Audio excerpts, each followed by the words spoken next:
నువ్వు ఎలుకో ఈ ఈదులో కూడా తిరుగుతుంటే అక్కడ లోన పిల్లడికి పాలాడుతారు బావా అమ్మ పాలు డబ్బా పాలేదు మీ అమ్మన మనసు కదా గొలిగే కానీ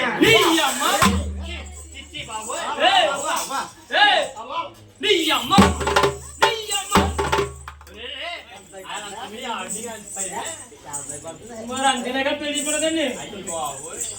చెప్తున్నా తీసేస్తాను బావా ఇలా వచ్చినప్పుడు 60 సంవత్సరాలు వచ్చి మా అమ్మ ఇంటికాడ పింఛని తీసుకుంటుంది మా అమ్మ ఎత్తదా పాడు ఇవ్వకూడదా బావా ఇలా వచ్చినప్పుడు పొయ్యి మీద కాసేసి డబ్బాలో పోసి గూట్లో పెట్టు పాలు అవడానికి మీ అమ్మకి రోమెంట్ పోలిగే అయ్యో బాబు అయిపో ఆలసింగా బావా ఏంటి బావా అయ్యంటే బావా కొల్లడికి తాగేసానా కొల్లికి పాలకి తేడా చెప్తున్నారు కొలిగే కనానికి అంటే తీదిగా పొలపొలగొని అని చెప్పేసి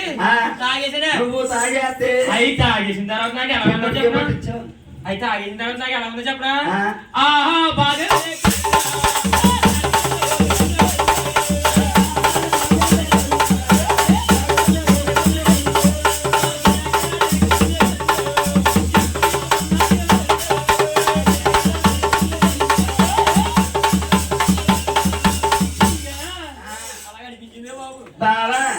తాగేసావు పిల్లోడికి ఏం పట్టించావు కొలిగే కానా పొద్దున్న దాకా బాబు ఏంటది ఇష్టం ఇంకా ఏంటది అదా 90 పొద్దున్న దాకా అదే ఒక్క వాళ్ళు పడతాం 90 ఇదంతా బాగానే ఉంది కానీ మన వచ్చేపోతే పండగ అదే పండగ ఏ బావా కొంతమంది కదా ఏంటది సంక్రాంతి పండగ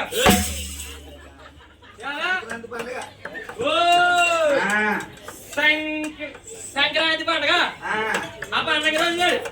ఆ పండుగ 3 రోజులు 3 పప్పులు ఇట్టండి పప్పులు బావా ఏ పప్పులతో కొలిగే కదా నువ్వు చెప్పండి